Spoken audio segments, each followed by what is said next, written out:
The great hall of the Tsarn Empire was cold and silent. High lords sat on their tall stone thrones. The lights above glowed blue, casting shadows over the silver floor. In the middle of the hall, a young alien girl stood, tall, proud, and unbroken. Her name was Vela. Her skin shimmered with soft purple light and her eyes burned with defiance. She had disobeyed the council. She had spoken out, and for that she was being punished. "You think you are above the laws?" one elder hissed. Vela did not answer. "You will learn humility," said another, "and you will learn it from humans." The room grew quiet. "A slave?" Vela asked, her voice shaking. "You will sell me to a human?" "Not sold," the elder corrected. "Given. You will belong to a human male.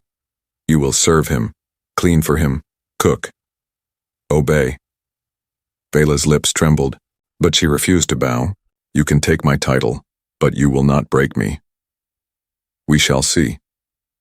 That afternoon, Vela was dragged to a spaceport in chains.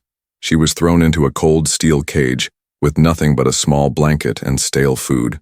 Her mind was full of fear, but also rage. She had trained as a warrior. Now she was being sent away like trash. The transport ship landed on a far-off planet, dusty, quiet, a world forgotten by most. The door of the cage opened, and light poured in. A human stepped forward. He was tall, with messy brown hair and a short beard. His clothes were simple, dust-covered boots, a leather coat, and strong hands. His name was Jack. He didn't smile. He didn't speak. He just looked at Vela, then nodded once to the alien guards. "She's yours now," the guard said with a smirk. Jack didn't reply. Vela followed Jack in silence. She refused to look weak. Her hands were still tied. She waited for him to laugh, to hit her, to throw her into a cage again. But Jack simply unlocked her chains and handed her a bottle of water. She stared at it. Was it poisoned? "Drink," he said quietly. She didn't trust him, but she was thirsty, so she drank. They walked through dry fields to a small wooden house. It wasn't fancy, just one floor, old furniture, and a porch with a broken chair. Nearby stood a small barn, a few chickens and a dog who barked once and then wagged its tail. Jack opened the door. "You can sleep here," he said, pointing to a clean but simple room. A bed, a blanket, even a lamp. Vela narrowed her eyes. "Where is the cage?" "There's no cage," Jack said. "You're not an animal." She didn't understand. "Then why did they give me to you?" Jack sighed. "Punishment, I guess. For you. Maybe for me too." He walked away without another word. That night, Vela sat on the bed staring at the ceiling. Her body was clean, her stomach full. Jack had made stew and given her a plate. He hadn't spoken much, just asked if she wanted more. He didn't try to touch her. He didn't even look at her the way the guards did. She didn't sleep much. Her heart stayed tight with confusion. Her people told stories of humans, violent, wild, without honor. But this one, he didn't act like a master. The next morning, Jack was already working outside, fixing the fence, feeding the animals. He handed her a small basket. "Collect eggs," he said. She blinked. "That's all?" "For now." She wanted to shout, to ask what game he was playing, but she said nothing. She went to the coop and did as he asked. That evening, as the sun turned the sky orange, Vela sat on the porch alone. Jack brought her a cup of tea and sat a few feet away. Neither of them. After a long silence, Jack finally said, "You can run if you want. I won't stop you. But this planet's rough, and there's no ships for miles." Vela stared at the stars. Her voice was low. "Why do you treat me like a person?" Jack looked tired. "Because you are." She didn't reply. Her heart beat faster. This was supposed to be a punishment. But now Vela felt something else growing inside her. Fear. Hope. She didn't know yet, but she did know one thing. Jack was not what she expected, and that made him dangerous. Very dangerous. The silent farm. The next morning, Vela woke to the smell of fresh bread. For a moment, she forgot where she was. The blanket over her was warm, the pillow soft. She sat up fast, heart pounding. I'm in a human's house, she reminded herself. She touched her neck. No collar. The room was still quiet. She walked outside, ready for commands or punishment. But the man, Jack, wasn't waiting to shout orders. He was feeding chickens, tossing seed into the dirt, talking softly to the dog. His movements were slow and calm, like he had done this every day for years. When he saw her, he simply said, "Morning." Vela didn't answer. Jack pointed to a table on the porch. "Eat." A plate of food waited there. Warm bread, cooked roots, a metal cup of tea. She looked at it, then at him. "Is this a trick?" Jack shrugged. "It's just breakfast." Vela sat down slowly, expecting chains or harsh words. None came. She ate quietly while Jack watered the fields. This wasn't how masters behaved. She knew what cruelty looked like. This confused her. Hours passed. Jack handed her a wooden bucket. "Can you carry water?" he asked. Vela narrowed her eyes. "You order me?" "I'm asking," he said. She took the bucket and walked to the old pump near the barn. The water was cold and heavy. She filled the bucket and brought it back. He nodded. "Thanks." That word hit her harder than chains. No one had thanked her in years. Days passed like this. No whips, no shouting, just quiet work. Fixing a fence, washing vegetables, feeding the animals. Jack never treated her like a slave. He treated her like a person, almost like an equal. But that only made her more suspicious. What game is this human playing? One night, a strange sound woke her. She crept to the window. Jack stood outside in the dark, staring up at the stars. A soft wind moved his coat. He looked lonely. Like her, she didn't understand it. He was supposed to be her captor, her enemy. But he looked as broken as she felt. The next day, she found something strange on the porch. A small carved figure made of wood. A girl with wings. She picked it up and turned to Jack. "What is this?" He looked surprised. "You said you missed your sky spirits." "I told you that once." Jack smiled a little. "I listen." Vela held the carving close. Her fingers trembled. Nobody had ever listened to her before, not even in her own world. That night she sat by the fire. Jack was fixing tools. She watched the flames dance. "Why did you take me?" she asked suddenly. Jack didn't look up. "They said, if I refused, they'd give you to someone worse. Someone who'd hurt me?" "Yes." "And you?" Jack looked at her then, tired eyes full of something she couldn't name. "I've seen enough pain," he said. "Didn't want to cause more." Vela turned her head away, hiding the emotion in her face. This wasn't how it was supposed to go. She was supposed to suffer. She was supposed to break. Instead, she was healing. Slowly, silently, on a quiet farm, with a quiet man who never once called her a slave. The wind came first. It howled across the dry fields, rattling the old windows. The sky turned black too, fast, and the air grew heavy. Vela stood on the porch staring at the sky. She had seen storms before, but never one like this. Jack stepped out beside her, holding a lantern. "Get inside," he said. She didn't move. This isn't just rain." "No," Jack said. "This is a plasma storm." Lightning flashed, blue, bright, violent. Thunder cracked like the roar of a monster. Then came the first explosion. The barn, it lit up in flames. Vela didn't wait. The moment she saw the fire, she ran. "Vela!" "No," Jack shouted behind her, but she didn't stop. The animals inside, she had fed them, cleaned their stalls. She couldn't let them die. She threw open the barn door. Smoke choked her lungs. The heat slapped her face. She found the frightened animals, 2 goats, a mother cow, and the dog's pups. One by one, she pushed them out, coughing, eyes burning. Suddenly, the roof cracked. A beam fell, fast and flaming. She couldn't move in time. But Jack did. He tackled her to the ground. Just before the beam hit, fire roared around them. Jack shielded her with his own body, his arms tight around her. "You're insane," he coughed, dragging her back out into the rain. "You followed me," she gasped, dizzy and weak.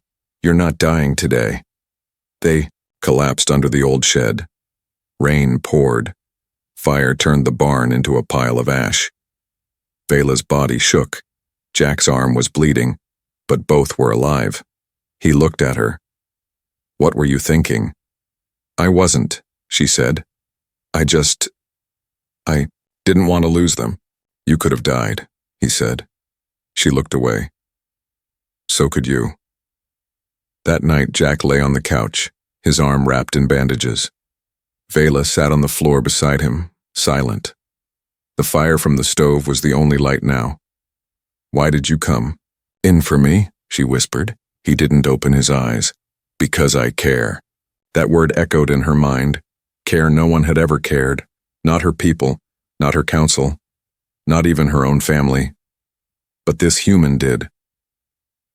She stood slowly and brought him a wet cloth. She cleaned the burn on his hand, gently, quietly. He winced, but didn't pull away. "I was supposed to hate you," she said. "They told me humans were monsters." Jack chuckled weakly. "And I was told aliens were cold and cruel." Vela smiled for the first time.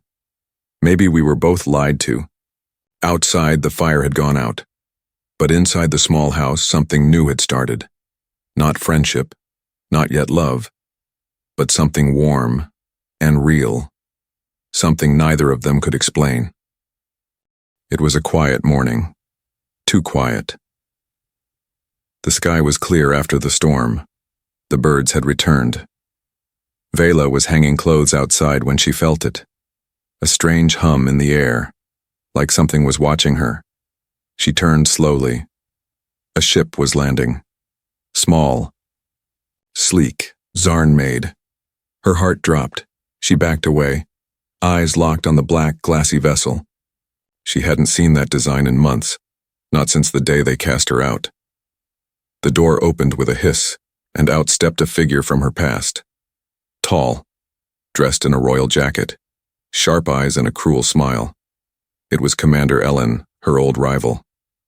The one who called her weak, the one who pushed for her exile. "Still alive, Vela?" he said, his voice like venom.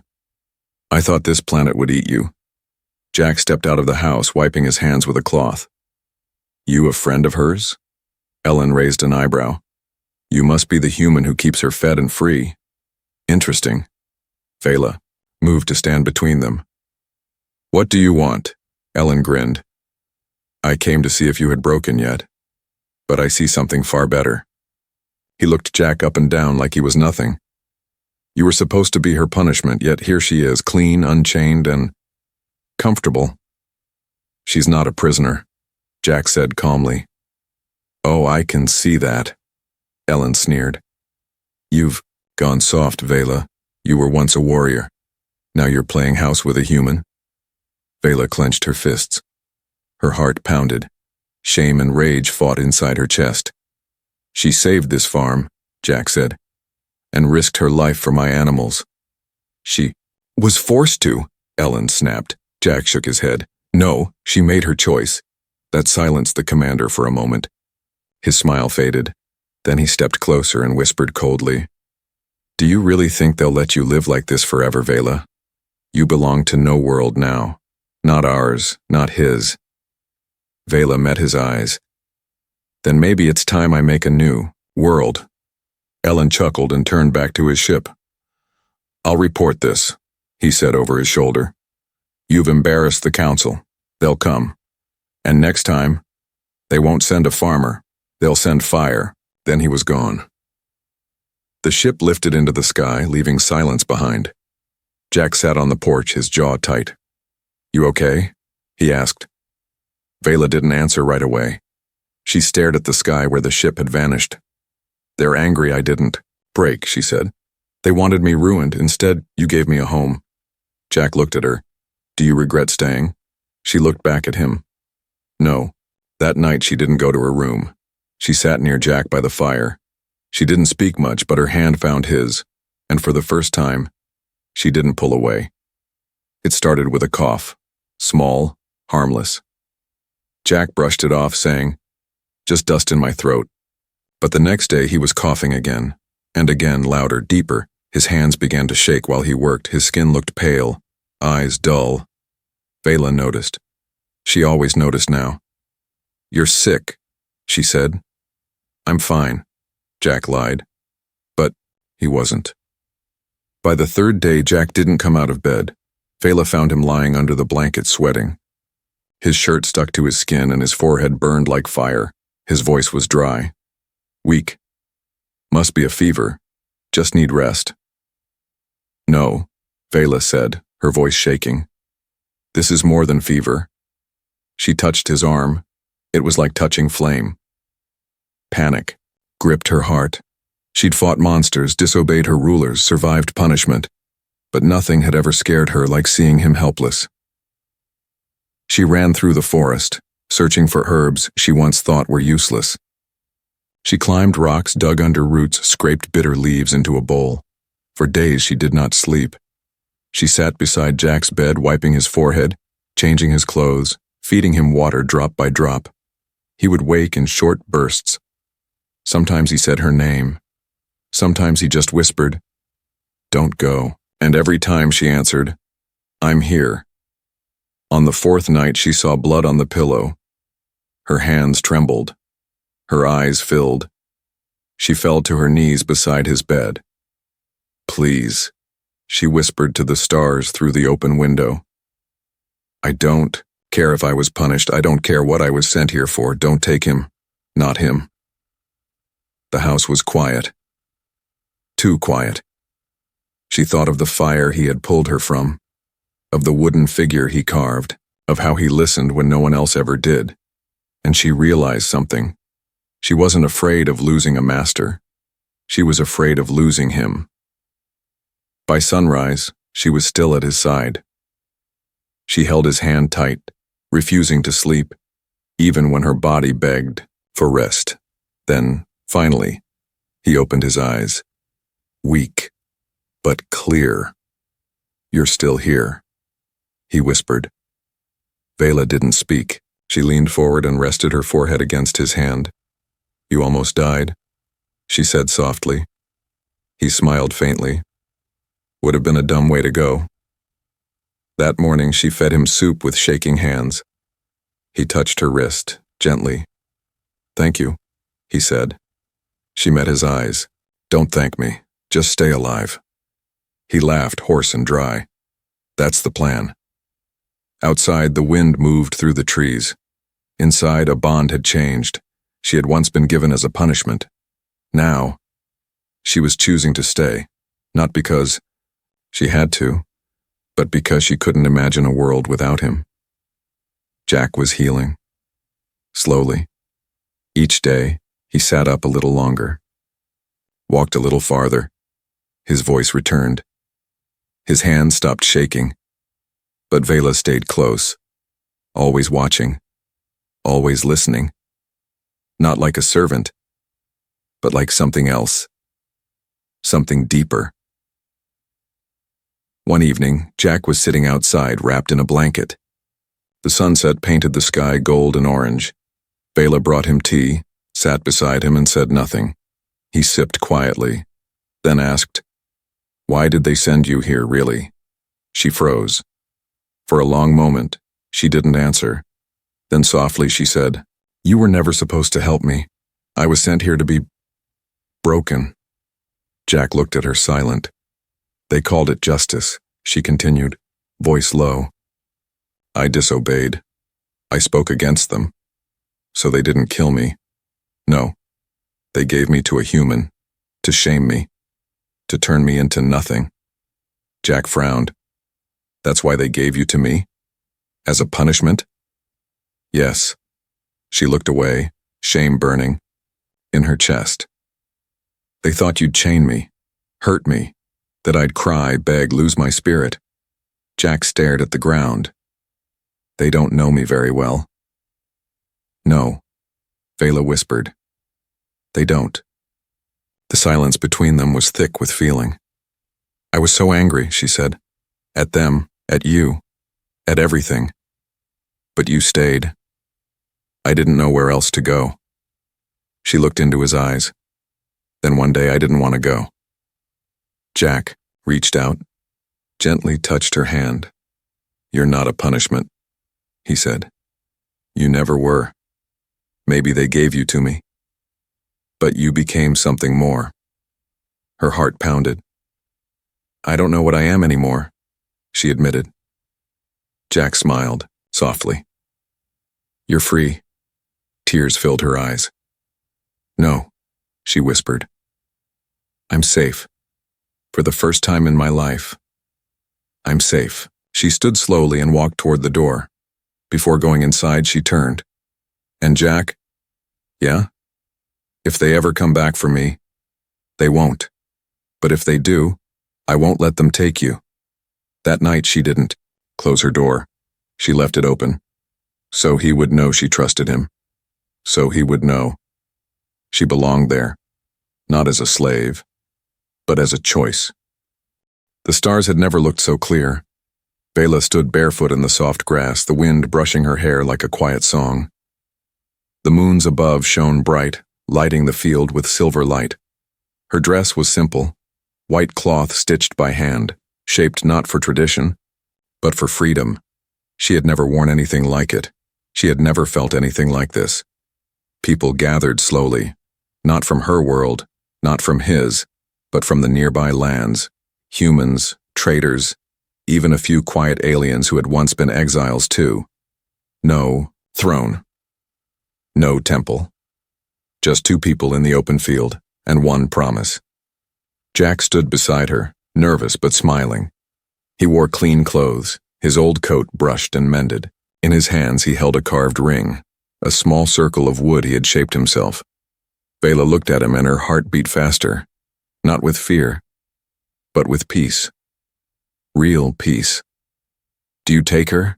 The old village woman asked. Jack looked into Vela's eyes. Every part of me already has. And do you take him? Vela's voice trembled. I wasn't given to him, she said loud enough for all to hear. I chose him. Gasps came from the crowd. Some cried, some smiled. Jack slipped the ring onto her finger, and she kissed him beneath the stars. They did not speak of titles, or ownership, or past pain. They spoke of planting new crops, fixing the roof, building a nursery, for animals, and maybe for something more. One day. If the stars allowed. Later that night, Vela sat beside him on the porch. She rested her head on his shoulder. I was supposed to be broken, she said softly. Jack kissed her hair. They failed. No, she said. We won. And far above, in the cold darkness of space, the council would one day hear of her wedding, of how their punishment had created a family, of how love had bloomed where pain was meant to grow. But by then, it would be too late. Because Vela was no longer theirs. She was home. Forever.